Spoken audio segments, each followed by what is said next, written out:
ભજીયા, ગોટા અને દાળવડાની જેમ બ્રેડ પકોડા પણ બધાને ખૂબ જ ભાવતા હોય છે. તો આજે આપણે બ્રેડ પકોડા ઘરે તૈયાર કરીશું.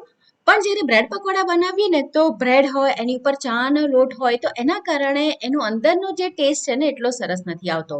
તો આજે આપણે બે સ્પેશિયલ ચટણી તૈયાર કરીશું જેના કારણે એકદમ ચટપટા એવા આપણા બ્રેડ પકોડા બનીને તૈયાર થશે. હું છું હેતલ, કિચન ક્રાફ્ટમાં તમારા બધાનું હાર્દિક સ્વાગત છે. તો ચલો આજની મજેદાર રેસીપી બનાવવાનું શરૂ કરીએ. એકદમ સરસ ક્રિસ્પી ચટપટા બ્રેડ પકોડા તૈયાર કરવા માટે સૌથી પહેલા તો આપણે ચાના લોટનું બેટર તૈયાર કરી લઈશું. તો અત્યારે મેં 1.5 કપ ભરીને ચાનો લોટ લીધો છે. ઘરનો જ ચાનો લોટ ઉપયોગમાં લીધો છે. તમે તૈયાર પેકેટવાળું બેસન પણ લઈ શકો છો. તો 1.5 કપ આપણે ચાનો લોટ લઈએ તો એની સાથે આપણે લગભગ 2 થી 3 ટેબલ સ્પૂન જેટલો ચોખાનો લોટ એડ કરીશું. ચોખાનો લોટ એડ કરવાથી એકદમ સરસ ક્રિસ્પી એનું જે પડ છે ને એ થશે. તો હવે પહેલા તો આપણે કોરો જ એને મિક્સ કરી લઈએ અને પછી એની અંદર આપણે થોડું થોડું પાણી નાખી બેટર તૈયાર કરીશું. અને મીઠું ને બધા મસાલા આપણે પછી એડ કરીશું કારણ કે ચાનો લોટ હોય ને એનું વોલ્યુમ વધારે હોય. તમે જો એમ જ કોરા લોટમાં મીઠું નાખો ને તમને આઈડિયા ના હોય તો ઘણીવાર એ વધારે પણ થઈ શકે. તો થોડું થોડું પાણી નાખી આપણે એની અંદર બિલકુલ જ લમ્સ ના રહે એ રીતનું એનું ખીરું તૈયાર કરી લેવાનું છે. અને ખીરું આપણે બહુ વધારે પાતળું નહીં અને બહુ વધારે જાડું પણ નહીં એ રીતનું તૈયાર કરવાનું છે. જો બહુ વધારે પતલું હશે તો બ્રેડની અંદર એબ્ઝોર્બ થશે અને બ્રેડ સોગી થઈ જશે. અને બહુ વધારે જાડું હશે તો ખાવામાં ચાનો લોટ લાગશે અને એનો ટેસ્ટ નહીં આવે. તો બસ આપણે જે કન્સિસ્ટન્સી છે આ રીતની રાખીશું. તો મને 1.5 કપ માટે લગભગ 1/4 કપ પાણીની જરૂર પડી હતી. મીઠું સ્વાદ મુજબ એડ કર્યું છે. થોડી આપણે હળદર નાખીશું. તો 1/4 ટીસ્પૂન જેટલી મેં હળદર નાખી છે.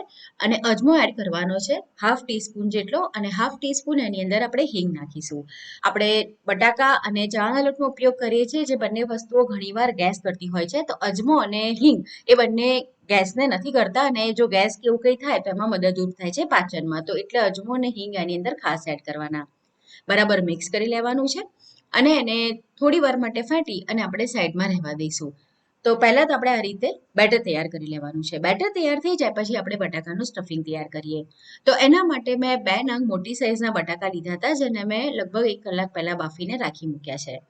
હવે આપણે એક પેન લઈશું અને એની અંદર વઘારમાં 1 ટીસ્પૂન જેટલું તેલ ગરમ કરવાનું છે. એની અંદર આપણે અજમો અને જીરું બંને ઉમેરીશું 1/2 ટીસ્પૂન. તો 1/2 ટીસ્પૂન અજમો અને 1/2 ટીસ્પૂન જીરું અને 1/2 ટીસ્પૂન એની અંદર આપણે હિંગ એડ કરવાની છે. અજમો, જીરું અને હિંગ એ ત્રણેય વસ્તુઓ વાયુને નાશક છે એટલે કે ગેસ થતો હોય તો એની અંદર એ સહાયરૂપ બને છે. તે ચોક્કસ એડ કરવાની છે. અને 1/2 ટીસ્પૂન એની અંદર હળદર એડ કરીશું. લીલા મરચાં મેં એડ કર્યા છે લગભગ 3 થી 4 નંગ જેટલા. એને એકદમ આપણે ઝીણા કટ કરી લઈશું. પેસ્ટ નથી બનાવવાની, હાથેથી જ એકદમ ઝીણા કટ કરી લેવાના છે. અને મરચાંને આપણે શેકવાના છે. હવે તમને જો ગમે તો તમે એની અંદર લસણ અથવા તો ડુંગળી પણ એડ કરી શકો છો. પણ આગળ આપણે ચટણી બનાવીશું એમાં મેં લસણનો ઉપયોગ કર્યો છે તો અત્યારે સ્ટફિંગમાં લસણ નથી નાખ્યું. કસૂરી મેથી એડ કરીશું 1/2 ટીસ્પૂન જેટલી અને 1/2 ટીસ્પૂન આમચૂર પાવડર. હવે ખટાશ માટે તમે લીંબુનો રસ પણ લઈ શકો. 1/2 ટીસ્પૂન ગરમ મસાલો અને મીઠું સ્વાદ મુજબ. તો મેં 3/4 ટીસ્પૂન જેટલું મીઠું નાખ્યું છે. 1/2 ટીસ્પૂન એની અંદર મરી પાવડર એડ કરવાનો છે. મિક્સ કરી લઈએ બરાબર. આમાં આપણે લાલ મરચુંનો ઉપયોગ નથી કરવાના. તમારે નાખવું હોય તો નાખી શકો. તો તીખાશ માટે આપણે લીલા મરચાં અને મરી એડ કર્યા છે. અને તમે રેગ્યુલર જેટલું તીખું ખાતા હો ને એના કરતાં આ જે સ્ટફિંગ છે થોડું આપણે સ્પાઇસી તૈયાર કરવાનું. એનું કારણ શું? તો કારણ એ છે કે આપણે એને બ્રેડની અંદર લગાડીશું અને એની ઉપર પાછું ચાના લોટનું કોટિંગ આવશે.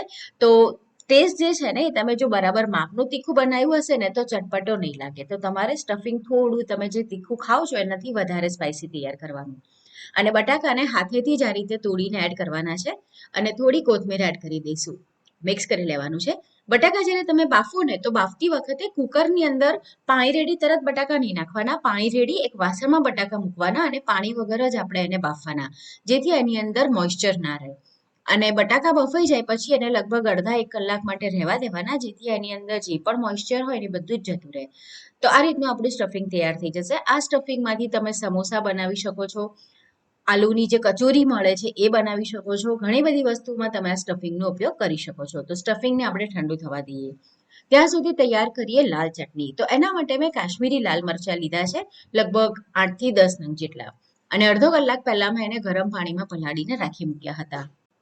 થોડા એ નરમ થઈ જાય એટલે આપણે મિક્સર જારમાં વાટવાના છે. હવે તમારી પાસે સમય નથી અથવા તો તમે ભૂલી ગયા છો તો તમે કાશ્મીરી લાલ મરચું લઈને પણ સેમ આ રીતની ચટણી તૈયાર કરી શકો છો.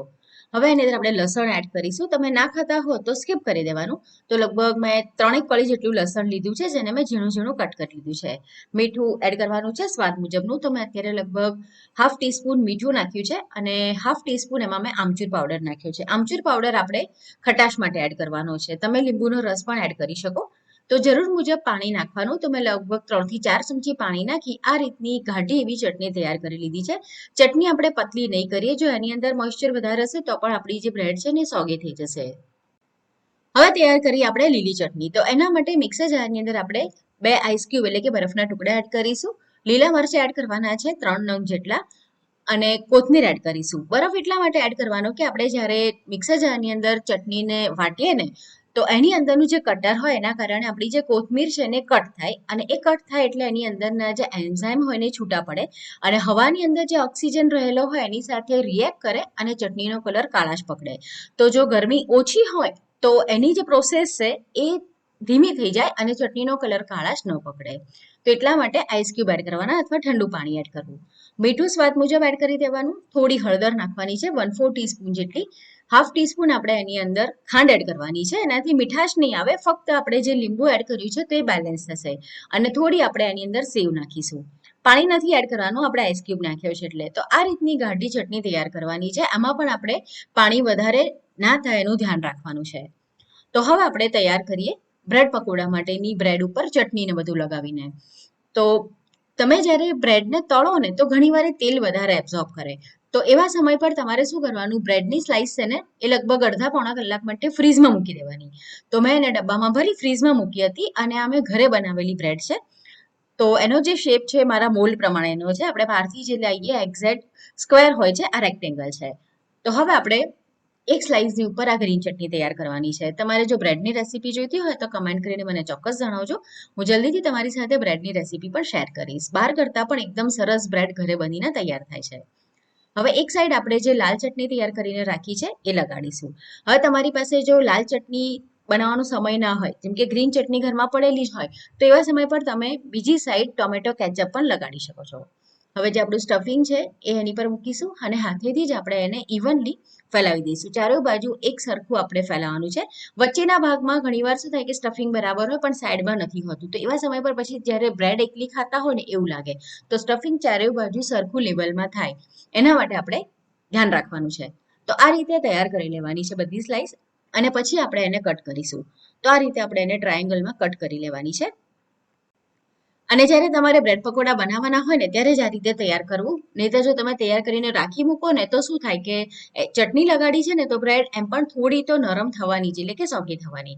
તો આ પ્રમાણે આપણે તૈયાર કરી લઈશું. જેટલા બ્રેડ પકોડા તમારે તૈયાર કરવા છે એ પ્રમાણે તમારે આ રીતે તૈયાર કરી લેવાનું. હવે તમે બ્રેડ પકોડા ના બનાવો ને એમને એમ ખાઓ ને તો સેન્ડવિચની જેમ પણ આ ચટણીવાળું જે સ્ટફિંગ છે બટાકાનું એ સરસ લાગે છે. હવે ખીરાની અંદર આપણે થોડું ગરમ તેલ એડ કરીશું અને ચપટીક જેટલો ખાવાનો સોડા નાખીશું. થોડું લીંબુ નાખીશું એટલે સોડા એકદમ સરસ રીતે એક્ટિવેટ થશે અને ફટાફટથી આપણે એને મિક્સ કરી લઈશું. તેલ નાખવાથી શું થશે કે આપણું જે ઉપરનું પડ છે ને સરસ ક્રિસ્પી બનશે. આપણે એની અંદર ચોખાનો લોટ એડ કર્યો છે અને આ રીતે તમે થોડું ગરમ તેલ નાખશો ને તો પડ તમારું એકદમ સરસ ક્રિસ્પી બનશે. તો મિક્સ થઈ ગયું છે. હવે આપણે એક સ્લાઇસને લેવાની છે અને એને આ ખીરાની અંદર ડીપ કરવાની છે. તમે જોઈ શકો છો કે ખીરું છે ને બહુ ના વધારે પતલું છે ના વધારે જાડું છે અને ઉપરની સાઈડ આપણે હાથેથી જ આ રીતે ખીરું છે એનું લેયર કરી દેવાનું છે અને થોડું વધારાનું જે ખીરું હોય એને આપણે એની અંદર જ રાખી મૂકવાનું એટલે નીકળી જાય અને પછી એને તળવા મૂકીશું. કડાઈ મારી નાની છે તો એક વારમાં હું એક જ આ રીતના બ્રેડ પકોડાને મૂકીશ, વધારે નહીં મૂકું. તમારી પાસે મોટી કડાઈ હોય તો તમે એક સાથે 2-3 પણ મૂકી શકો છો. હવે ઉપરની બાજુ આપણે ગરમ ગરમ તેલ આ રીતે નાખવાનું છે એટલે ઉપરનું જે લેયર છે ને એ પણ સરસ બને. હવે એને પલટાવવા માટે આપણે આ રીતે ચમચી પણ લઈ લેવાની સાઈડમાં, નહીંતર શું થશે કે તેલ બધું જ ગરમ ગરમ તમારી પર ઉડશે. તો બંને સાઈડ આપણે એને સરસ રીતે તળવાનું છે અને તળવામાં લગભગ 4 મિનિટ જેટલો સમય લાગશે. તો એકદમ સરસ તળાઈ જાય અને ગોલ્ડન કલર આવી જાય એટલે આપણે એને કાઢી લેવાનું છે અને આ જ પ્રમાણે આપણે બાકીના બધા જ બ્રેડ પકોડાને પણ તૈયાર કરી લઈશું. હું તમને કટ કરીને બતાડું તો તમે જોઈ શકશો કે દેખાવમાં એ કેટલા સરસ લાગે છે. જોતા જ ખાવાનું મન થઈ જાય એવા એકદમ ચટપટા બ્રેડ પકોડા તૈયાર છે, જેને તમે ટોમેટો કેચઅપ કે ગ્રીન ચટણી સાથે એન્જોય કરી શકો છો. તો એકવાર રેસીપી ચોક્કસ ટ્રાય કરો. રેસીપી પસંદ આવી છે તો વિડીયોને લાઇક કરી તમારા ફ્રેન્ડ્સ અને ફેમિલીની સાથે જરૂરથી શેર કરો. અને આવી નવી રેસીપી જોવા માટે જો કિચન ક્રાફ્ટ ચેનલને સબસ્ક્રાઇબ ના કરી હોય તો જરૂરથી સબસ્ક્રાઇબ કરો. તો ફરીથી મળીએ નવી રેસીપીની સાથે.